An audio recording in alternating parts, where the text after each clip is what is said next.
Welcome to the 13th episode of the Grand Cosmic Story. Can there be a design without a designer?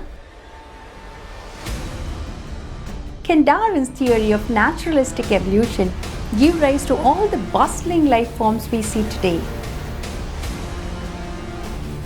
Did all the living things, both great and small, we see around us come about by chance or by design?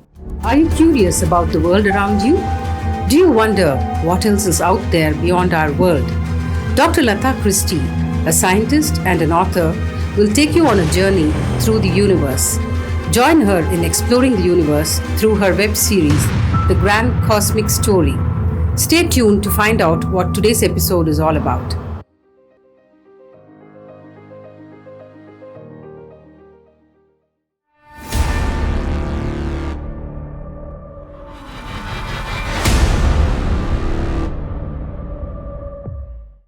The world around us is so beautiful, detailed, ordered, and complex.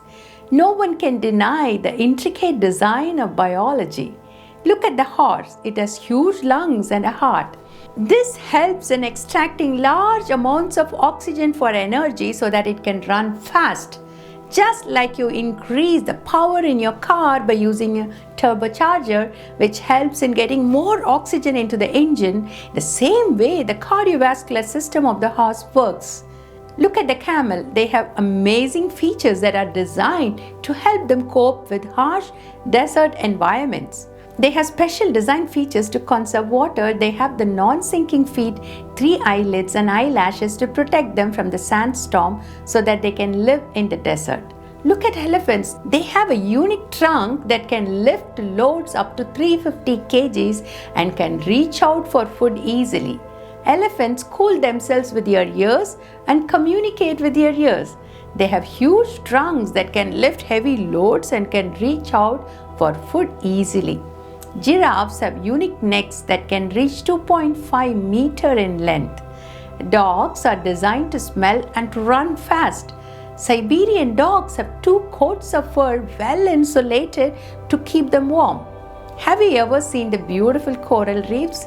The coral animals are designed with hard exoskeletons, which makes coral reefs appear rock-like with a dazzling variety of colors and patterns. They have special cells called chromatophores that can produce bright coloring. Penguins are underwater flyers.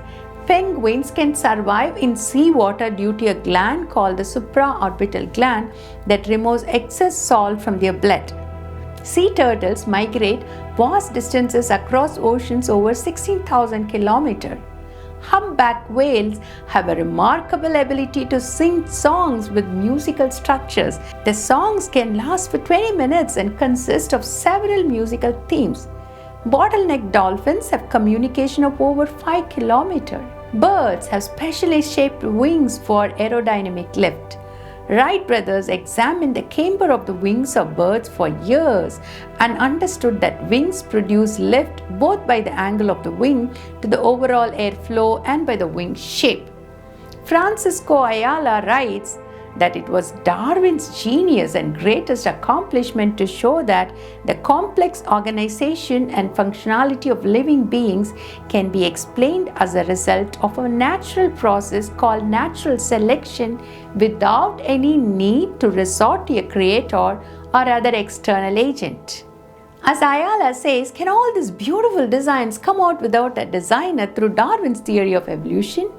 Can Darwin's theory explain how the morphing into major animal forms happens so beautifully? Is a design just an illusion? Charles Darwin, father of evolution, was born in England in 1809 and began his training to become a physician as his father was a physician. However, that did not interest him, and so he moved on to Cambridge to study for the Anglican priesthood.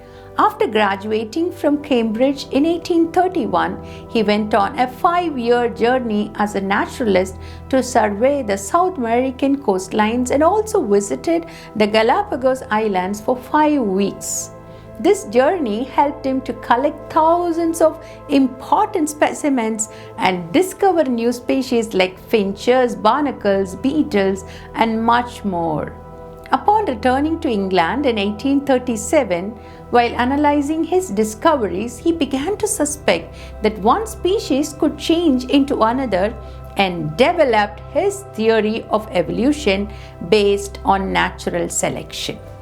The theory states that natural selection works by favoring the most successful variants among the individuals in a population, and it works based on the heritable cumulative changes that happen in some traits within a population over time. In short, there is a struggle for survival in nature. Natural selection is the process by which organisms that best fit an environment survive, while those that are less fit slowly die off. Though Darwin's theory was not accepted at that time because it could not answer questions like why do offsprings vary? Why doesn't that variation get averaged away after a few generations? But after 1940, it was revived based on hereditary experiments conducted in a monastery by Gregor Mendel, a Roman Catholic monk. Mendel's theory of inheritance helped in the acceptance of Darwin's theory of evolution because it could explain why offspring resemble their parents, yet with plenty of variations among individuals from which natural selection can select the favorable ones and weed out the rest. The prevailing paradigm of the theory of evolution is called Neo-Darwinism or modern synthesis. It uses Darwin's framework but also introduces Mendel's genetics. Neo-Darwinism says new species form by speciation, in which an ancestral population splits into two or more genetically distinct descendant populations.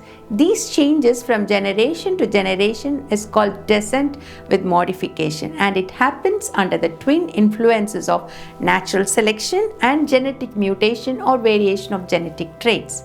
Neo-Darwinism explains the diversification of pre-existing forms in 3 steps. Number 1. The gene pools of population becomes isolated from each other geographically. Number 2. Once the two populations are isolated, they change through mutations that happens in one population that might not exist in the other population. And number 3. Reproductive isolation evolves to keep the new species separate. Assuming Neo-Darwinism is the reason for all life forms we see today, Richard Dawkins argues, if science properly understood, it undermines belief in God. Why? Because before Darwin, we knew that the strongest argument for the existence of God was always the evidence of design in nature. But when Darwin came along, we were able to explain that appearance of design, that illusion of design, as a result of a blind, undirected process called natural selection acting on random variations or random mutations. As Dawkins suggests, can this undirected process of natural selection bring the design we see around? Let's take the example of selective breeding. The idea that you could alter the attributes or features of a population of organisms by choosing which males and which females you're going to allow to breed. To get more wool, we need to breed male woollier sheep with female woollier ones. Have you heard of a breed called Merino sheep that can produce up to 40 pounds of wool every year, which is the result of breeding local Spanish sheep with English sheep? In other words, with the intelligent guidance of the breeder, you could change the attributes of the group of animals.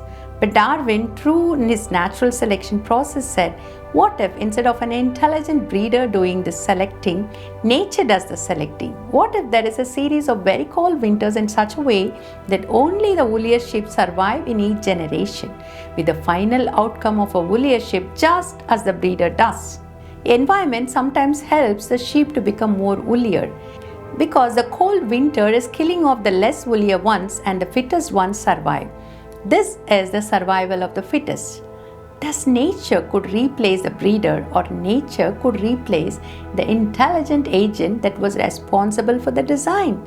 Darwin writes that he observed this process of natural selection in the finches during his visit to the Galapagos Islands. The size of the beaks of the finches was changing in response to changing weather patterns. For example, the finches had hard beaks on the island where the main food was hard seeds. And in the other island where the food was nectar from the flowers, the finches had thinner and longer beaks. He theorized that finches developed hard beaks so that they could open the seeds and feed for their survival, and thus the population of each island had different beaks after many generations and a lot of time. Let me give you a few examples of such adaptation to the environment. The Arctic fox and ptarmigan are both white colored as they are in snowy winter landscapes. This ability to switch to light coloration in winter helped both foxes and ptarmigans to survive and reproduce in a place with snowy winters and sharp-eyed predators. Similarly, the light-colored peppered moth became dark after the Industrial Revolution due to the pollution at that time. This mutation allowed the dark peppered moths to blend into their sooty surroundings and avoid being eaten by predators.